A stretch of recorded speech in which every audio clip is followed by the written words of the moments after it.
छोड़ो मुझे, क्या कर रहे हो तुम? प्रिया की चीख पूरे किचन में गूंज गई। राहुल मल्होत्रा ने उसकी कलाई कसकर पकड़ी हुई थी। उसकी आंखों में गंदी चमक थी। शांत हो जाओ, मैं तुम्हारी मदद करना चाहता हूं।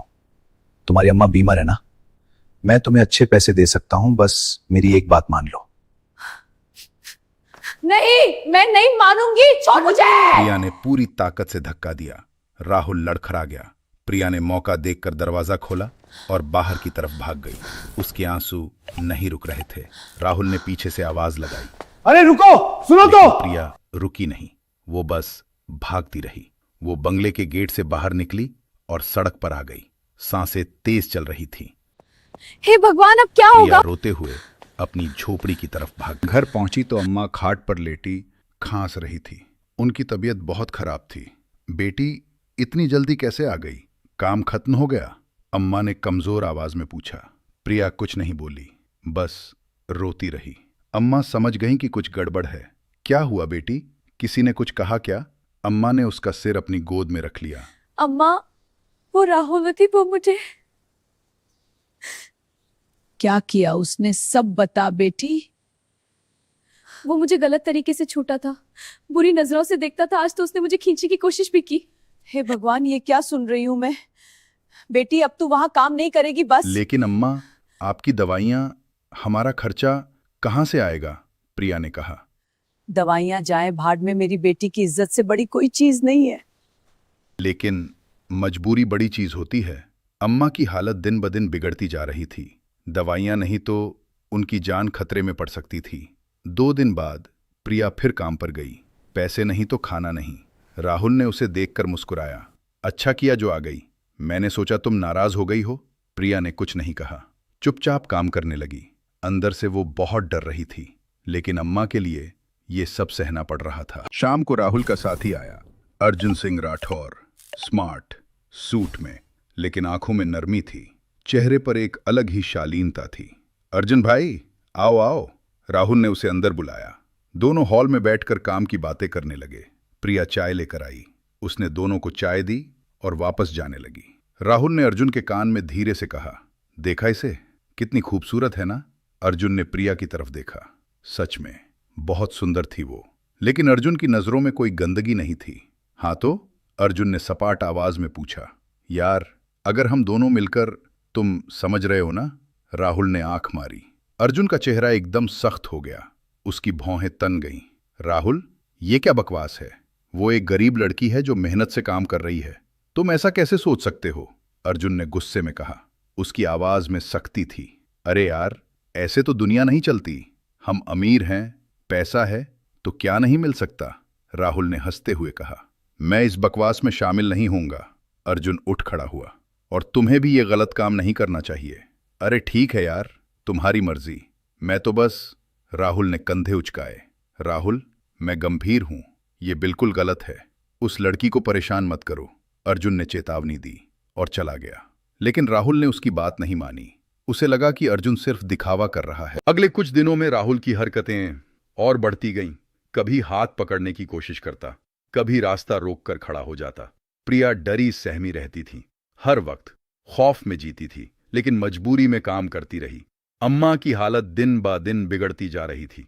एक दोपहर की बात है, घर में कोई नहीं था। प्रिया बर्तन धो रही थी। राहुल पीछे से आया और किचन का दरवाजा बंद कर दिया। आज तो कोई नहीं है घर में, अब कहीं भागोगी नहीं? राहुल ने कहा। प्रिया घबरा गई। उसका दिल तेजी से धड़कने लगा। दरवाजा खोलो, मैं चीखूंगी, चीखो, कोई नहीं सुनेगा। राहुल ने उसकी तरफ कदम बढ़ाया। प्रिया ने आसपास देखा। एक भारी मग पड़ा था। उसने मग उठाया और राहुल के सिर पर जोर से दे मारा। आह! राहुल चीखा और सिर पकड़कर बैठ गया। खून निकलने लगा। प्रिया ने दरवाजा खोला और जान बचाकर भाग गई। उसका दुपट्टा भी गिर गया था। साड़ी फटी हुई थी, बाल बिखरे हुए थे। वह सड़क पर दौड़ती जा रही थी। लोग उसे देख रहे थे, लेकिन कोई मदद नहीं कर रहा था। अब क्या करूं, कहां जाऊं? वह रोते हुए भागी जा रही थी। तभी उसे याद आया, हाँ, वो राहुल का साथी अर्जुन। उसने तो उस दिन राहुल को समझाया भी था, शायद वो मदद कर सके। प्रिया ने किसी से पूछकर राठौर कंपनी का पता लगाया। एक ऑटो रोका। भैया, राठौर कंपनी चलोगे? 30 रुपए लगेंगे। भैया प्लीज, पहुंच कर दूंगी, बहुत जरूरी है। प्रिया की आवाज कांप रही थी। ऑटो वाले ने उसकी बुरी हालत देखी, फटी हुई साड़ी, सूजी हुई आंखें, कांपते हाथ। वह मान गया। ऑफिस पहुंची तो बड़ी सी बिल्डिंग देखकर वह घबरा गई। शीशे की चमकती बिल्डिंग, बड़ी बड़ी गाड़ियां, सिक्योरिटी गार्ड गेट पर खड़े थे। रुको, कहाँ जा रही हो? मुझे अर्जुन से मिलना है, बहुत जरूरी है, प्लीज। प्रिया ने हाथ जोड़े। बिना अपॉइंटमेंट के कोई नहीं मिल सकता, जाओ यहां से, गार्ड ने डांट दिया। प्लीज सुनो तो, मेरी जान खतरे में है। प्रिया रोने लगी। भागो यहां से, वरना पुलिस बुलाऊंगा। उसका शोर सुनकर कुछ लोग इकट्ठा हो गए। तभी अर्जुन सिंह राठौर खुद बाहर आ गया। क्या हो रहा है यहां? अर्जुन ने पूछा। उसने प्रिया को देखा। यह तो वही लड़की है जो राहुल के घर काम करती है, लेकिन इसकी ये हालत क्यों है? तुम, क्या हुआ तुम्हें? अर्जुन घबरा गया। अर्जुन, बचाओ मुझे, राहुल ने। उसने। प्रिया हिचकियां लेने लगी। अंदर आओ, पहले शांत हो जाओ। अर्जुन ने उसे अपने केबिन में ले गया। अर्जुन ने उसे पानी दिया, एक कुर्सी पर बैठाया। प्रिया ने पानी पिया, थोड़ा संभली, फिर सब कुछ बताना शुरू किया। अर्जुन, राहुल कई दिनों से मुझे परेशान कर रहा है, गलत नजरों से देखता है, छूने की कोशिश करता है। मैं बहुत डरती हूं, लेकिन मजबूरी है। अर्जुन ध्यान से सुन रहा था। आज तो उसने मुझे किचन में बंद कर दिया, मेरे साथ जबरदस्ती करने की कोशिश की। मैंने उसे मग मारा और किसी तरह भाग आई। प्रिया फूट फूट कर रोने लगी। अर्जुन का खून खौल उठा, मुट्ठियां भींच गईं। टेबल पर जोर से मुक्का मारा। ये कमीना, मैंने उसे कितनी बार समझाया था। अर्जुन ने दांत पीस लिए। तुम परेशान मत हो, मैं तुम्हारी मदद करूंगा। फिर थोड़ा रुका। लेकिन पहले बताओ, तुम्हारे घर में कौन है? फैमिली में कोई नहीं है जो तुम्हारी मदद कर सके? मेरी अम्मा हैं, बहुत बीमार रहती हैं। हम बहुत गरीब हैं, एक छोटी सी झोपड़ी में रहते हैं। उनकी दवाइयों के लिए ही मैं काम करती हूं, प्रिया ने बताया। और कोई नहीं है घर में? बाप, भाई बहन? अर्जुन ने पूछा। प्रिया की आंखों में गहरा दर्द उभर आया। उसने अपनी आंखें बंद कर लीं। बाप तो मैंने देखा ही नहीं, वह मेरे पैदा होने से पहले ही गुजर गए थे। अम्मा ने अकेले ही हम दोनों को पाला। हम दोनों मतलब? अर्जुन ने पूछा। और एक भाई था। प्रिया का गला भर आया, उसकी आवाज कांप गई। अर्जुन का दिल धक से रह गया। था मतलब? हाँ, बचपन में बिछड़ गए हम। तब मैं बहुत छोटी थी, शायद 5 साल की।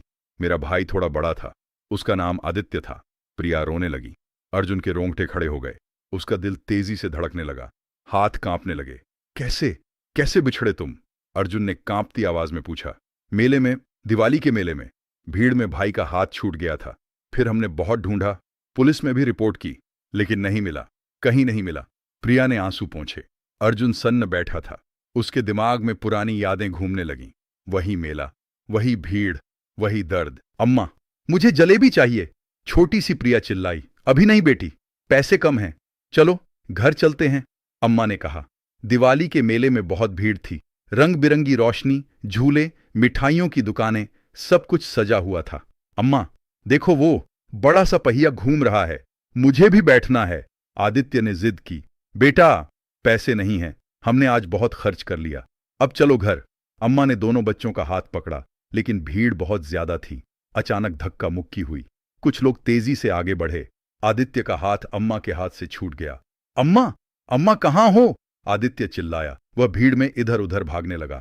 अम्मा, प्रिया, कहाँ हो तुम लोग? लेकिन शोर में उसकी आवाज दब गई। उधर प्रिया भी रो रही थी। अम्मा, भैया कहाँ गए? आदित्य, बेटा, मेरा बच्चा। अम्मा पागलों की तरह ढूंढने लगी, लेकिन मेला बहुत बड़ा था, लाखों लोग थे वहां। आदित्य कहीं खो गया था। पूरी रात अम्मा और प्रिया ने ढूंढा, हर जगह भटकी, पुलिस में रिपोर्ट दी, लेकिन आदित्य नहीं मिला। अम्मा रोते रोते बेहाल हो गईं। उधर आदित्य मेले में भटक रहा था। रो रोकर उसकी आंखें सूज गई थीं, भूख लगी थी, प्यास लगी थी। वह एक मंदिर के बाहर बैठ गया, ठंड में कांप रहा था। बेटा, तू यहां अकेला क्या कर रहा है? एक अमीर औरत ने पूछा। उनके साथ उनके पति भी थे, बड़े बिजनेसमैन। अम्मा, मेरी अम्मा और बहन खो गई हैं। आदित्य रोने लगा। वह औरत और उनके पति ने आदित्य को गोद में उठाया, उसे खाना खिलाया। फिर उन्होंने बहुत ढूंढा, पुलिस में भी पता किया, लेकिन अम्मा और बहन का कोई सुराग नहीं मिला। उस कपल की कोई औलाद नहीं थी। कई साल हो गए थे शादी को, लेकिन कोई बच्चा नहीं था। उन्होंने आदित्य को गोद ले लिया, नाम बदलकर अर्जुन सिंह राठौर रख दिया। अच्छे स्कूल में पढ़ाया, सारी सुविधाएं दी, बड़े घर में रहने लगा। महंगे कपड़े, अच्छा खाना, सब कुछ मिला। लेकिन अर्जुन अपनी असली अम्मा और बहन को कभी नहीं भूला। बड़ा होकर उसने बहुत ढूंढा, लेकिन कोई पता नहीं मिला। दिल में हमेशा एक खालीपन रहा। उधर प्रिया और अम्मा की जिंदगी बहुत मुश्किल हो गई। पेट भरना भी मुश्किल था। अम्मा मजदूरी करती, लेकिन पैसे बहुत कम मिलते। प्रिया बड़ी हुई, लेकिन पढ़ाई पूरी नहीं हो सकी। फिर अम्मा बीमार पड़ गईं। दवाइयाँ महंगी थीं। प्रिया को काम ढूंढना पड़ा। किसी ने बताया, राहुल मल्होत्रा के घर काम की जरूरत है। प्रिया वहां काम करने लगी। पैसे तो अच्छे मिलते थे, लेकिन मालिक की नजरें गंदी थीं। अर्जुन अपनी कुर्सी पर बैठा सब सुन रहा था। उसके दिमाग में सब कुछ जुड़ रहा था। वही उम्र, वही मेला, वही शहर। और तुम्हारी कलाई पर यह क्या है? अर्जुन ने प्रिया की बाईं कलाई की तरफ इशारा किया। वहां एक छोटा सा तिल था, बिल्कुल चांद की शक्ल का। ये तो जन्म से है। अम्मा कहती थीं कि यह भगवान का दिया हुआ निशान है, और भाई के पास भी ऐसा ही था, दाहिनी कलाई पर। प्रिया ने कहा। अर्जुन के हाथ कांपने लगे। उसने अपनी शर्ट की बांह चढ़ाई। उसकी दाहिनी कलाई पर वैसा ही तिल था, बिल्कुल वैसा ही, चांद की शक्ल का। प्रिया की सांस रुक गई। उसकी आंखें फटी की फटी रह गईं। ये तिल, ये तो। प्रिया ने कांपते हाथों से उसकी कलाई को छुआ। अर्जुन की आंखों से आंसू बहने लगे। वह अपनी कुर्सी से उठा। प्रिया, मैं आदित्य हूं। मैं तुम्हारा भाई हूं। अर्जुन का गला भर आया। प्रिया को यकीन नहीं हो रहा था। वह अर्जुन का चेहरा देखती रही, गौर से देखा। वही आंखें, वही माथा, वही मुस्कान। भैया, तुम सच में मेरे भैया हो? प्रिया की आवाज कांप रही थी। हाँ बहना, मैं वही आदित्य हूं। राठौर फैमिली ने मुझे गोद ले लिया था, नाम बदल दिया। मैंने तुम्हें बहुत ढूंढा, कई साल ढूंढा, लेकिन कभी नहीं मिली। अर्जुन ने उसे गले से लगा लिया। दोनों भाई बहन देर तक रोते रहे। 15 साल का दर्द आज सब बाहर आ गया। अर्जुन के कंधे पर सिर रखकर प्रिया बिलख बिलख कर रो रही थी। भैया, मेरे भैया, आप सच में मिल गए। भैया, सच में तुम मेरे भैया हो? प्रिया अभी भी पूरी तरह यकीन नहीं कर पा रही थी। हाँ बहना, देख, ये तिल हमारी पहचान है। अम्मा हमेशा कहती थीं कि भगवान ने हम दोनों को एक जैसा निशान दिया है। अर्जुन ने उसके सिर पर हाथ फेरा। और याद है तुझे, तेरे पास एक छोटी सी गुड़िया थी, लाल रंग की फ्रॉक पहनी हुई। तू उसे रोज सुलाती थी। अर्जुन ने कहा। हाँ भैया, वह गुड़िया आपको याद है? प्रिया रोते रोते हंस पड़ी। अम्मा, हाँ, चलो अम्मा से मिलते हैं। उन्हें पता चले कि आप मिल गए तो कितनी खुश होंगी। प्रिया उठ खड़ी हुई। चलो अभी चलते हैं। अर्जुन ने तुरंत अपनी गाड़ी की चाबी उठाई। दोनों झोपड़ी में पहुंचे। गंदी सी गली, टूटी फूटी झोपड़ी। अर्जुन का दिल दुख से भर गया। अम्मा खाट पर लेटी थीं, बहुत कमजोर दिख रही थीं। बेटी, ये कौन है तेरे साथ? अम्मा ने कमजोर आवाज में पूछा। अर्जुन आगे बढ़ा, अम्मा के पैरों पर गिर पड़ा। अम्मा, मैं आदित्य हूं, आपका बेटा। मैं आ गया अम्मा। अर्जुन फपक पड़ा। सालों का दर्द बाहर आ गया। अम्मा का हाथ कांप गया।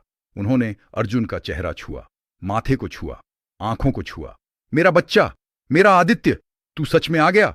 अम्मा की आवाज कांप रही थी। हाँ अम्मा, मैं आ गया। आपका बेटा वापस आ गया। अम्मा भी रोने लगीं। तीनों देर तक रोते रहे। वह झोपड़ी जहां सिर्फ दुख था, आज खुशियों से भर गई। पड़ोसी भी आकर देखने लगे। सब हैरान थे। अम्मा, अब आपको कोई तकलीफ नहीं होगी। मैं आप दोनों को अपने साथ ले जा रहा हूं, अर्जुन ने कहा। उसी दिन अर्जुन ने अम्मा और प्रिया को अपने बंगले में ले गया। बड़े डॉक्टर बुलाए। अम्मा का पूरा चेकअप हुआ। इलाज शुरू हो गया। अच्छी दवाइयां, पौष्टिक खाना, सब मिलने लगा। लेकिन राहुल का हिसाब अभी बाकी था। अर्जुन का खून खौल रहा था, जिसने उसकी बहन के साथ ऐसी हरकत की। अगले दिन अर्जुन ने राहुल को ऑफिस बुलाया। राहुल, मैंने सब सुन लिया। प्रिया ने मुझे सब कुछ बता दिया। तुमने जो किया वह बिल्कुल गलत था। अर्जुन का चेहरा सख्त था, आंखों में गुस्सा था। अरे यार, वो तो बस थोड़ा मजाक था, तुम सीरियस मत लो। राहुल ने हंसने की कोशिश की, लेकिन अर्जुन की आंखों में आग देखकर चुप हो गया। मजाक? एक लड़की की इज्जत से खेलना मजाक है तुम्हारे लिए? अर्जुन का खून खौल उठा। उसे किचन में बंद करना, जबरदस्ती करने की कोशिश करना, यह सब मजाक था। और जानते हो वह कौन है? वह मेरी बहन है, मेरी छोटी बहन। अर्जुन चिल्लाया। राहुल का चेहरा सफेद पड़ गया, पसीना आने लगा। आज से हमारी पार्टनरशिप खत्म।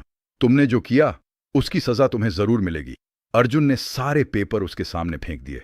अर्जुन, सुनो तो, बड़ी गलती हो गई, मैं माफी मांग रहा हूं, प्लीज। राहुल घबरा गया, लेकिन अर्जुन ने एक न सुनी। उसने अपना सामान समेटा। और हां, अगर आज के बाद तुमने प्रिया को देखा भी तो मैं पुलिस में केस कर दूंगा। यह कहकर अर्जुन चला गया। पार्टनरशिप टूटने के बाद राहुल का बिजनेस डूबने लगा। सारे बड़े कस्टमर अर्जुन के पास थे, सारे अच्छे कॉन्ट्रैक्ट भी अर्जुन के नाम पर थे। मार्केट में राहुल की गंदी हरकतों की बातें भी फैल गईं। धीरे धीरे राहुल पूरी तरह बर्बाद हो गया। बंगला बिक गया, महंगी गाड़ियां बिक गईं, कर्जे में डूब गया। बैंक ने सारी प्रॉपर्टी जब्त कर ली। जो इतना अमीर था वह सड़क पर आ गया। उधर अर्जुन का बिजनेस दिन ब दिन बढ़ता गया। ईमानदारी से काम करने वाले को भगवान हमेशा फल देता है। नए नए कॉन्ट्रैक्ट मिले, बिजनेस तेजी से बढ़ने लगा। कुछ ही सालों में वो शहर का सबसे बड़ा बिजनेसमैन बन गया। अम्मा का इलाज चलता रहा, अच्छे डॉक्टरों ने उनका इलाज किया। धीरे धीरे वह पूरी तरह ठीक हो गई। चेहरे पर रौनक आ गई, शरीर में ताकत आ गई। प्रिया ने पढ़ाई शुरू की। अर्जुन ने उसे शहर के सबसे अच्छे कॉलेज में एडमिशन दिलवाया। कुछ सालों में प्रिया ने पढ़ाई पूरी कर ली, पढ़ाई में बहुत तेज निकली। अब प्रिया भी अर्जुन के बिजनेस में हाथ बंटाने लगी। काम में बहुत होशियार थी। धीरे धीरे उसने बिजनेस को समझा, अपने आइडिया दिए, बिजनेस और बढ़ने लगा। एक शाम तीनों बंगले की छत पर बैठे थे, चाय पी रहे थे। नीचे बगीचे में फूल खिले हुए थे, ठंडी हवा चल रही थी। अम्मा, कभी सोचा नहीं था कि हमारी जिंदगी ऐसे बदल जाएगी, प्रिया ने कहा। यह सब भगवान की मेहरबानी है बेटी, उसने हमें फिर मिला दिया। हमारा परिवार फिर पूरा हो गया। अम्मा की आंखें भर आईं, खुशी के आंसू थे। और यह सब तुम्हारी हिम्मत की वजह से हुआ बहना। तुमने अम्मा का ध्यान रखा, बुरे वक्त में हार नहीं मानी। और जब उस कमीने ने तुम्हारे साथ गलत किया तो तुम चुप नहीं बैठी, मदद मांगने आई। अर्जुन ने प्रिया का सिर चूमा। और आपने मुझे बचाया भैया, आपने हमें यह जिंदगी दी। प्रिया की आंखें भर आईं। बस बहना, अब तो हम हमेशा साथ रहेंगे, कभी नहीं बिछड़ेंगे। अर्जुन ने दोनों को गले लगाया। राहुल, वह अब सड़कों पर दिखता था, फटे पुराने कपड़ों में, हाथ फैलाए भीख मांगते। जिसने एक गरीब लड़की की इज्जत से खेलने की कोशिश की थी, उसकी अपनी इज्जत मिट्टी में मिल गई। कोई उससे बात तक नहीं करता था। बुरे कर्मों की सजा मिलती ही है, देर से ही सही, और अच्छाई हमेशा जीतती है। प्रिया अक्सर सोचती, अगर उस दिन भैया के पास न गई होती तो। लेकिन किस्मत को कुछ और ही मंजूर था। उस छोटे से तिल ने, उस भगवान के दिए निशान ने दोनों भाई बहन को फिर मिला दिया। आज अर्जुन की कंपनी देश की सबसे बड़ी कंपनियों में है। प्रिया उसकी पार्टनर है। अम्मा स्वस्थ और खुश हैं। और हर दिवाली पर वह तीनों उसी मेले में जाते हैं जहां कभी बिछड़े थे, लेकिन अब खुशी से साथ साथ वहां जाकर भगवान का शुक्र अदा करते हैं, मंदिर में माथा टेकते हैं। किस्मत ने उन्हें आजमाया, तोड़ा, मुश्किलों की आग में जलाया, लेकिन अंत में फिर मिला दिया, और पहले से भी मजबूत बनाकर मिला दिया। क्योंकि सच्चा रिश्ता कभी टूटता नहीं, बस कभी कभी बिछड़ जाता है, लेकिन मिलता जरूर है। भगवान के दिए निशान कभी झूठ नहीं बोलते, और खून का रिश्ता कभी खत्म नहीं होता। तो दोस्तों, यही थी आज की कहानी। पसंद आई हो तो लाइक करें, सब्सक्राइब करें और कमेंट जरूर करें। आप इस वीडियो को किस अपने शहर से देख रहे हैं, कमेंट में जरूर बताएं। मिलते हैं अगली कहानी में। धन्यवाद।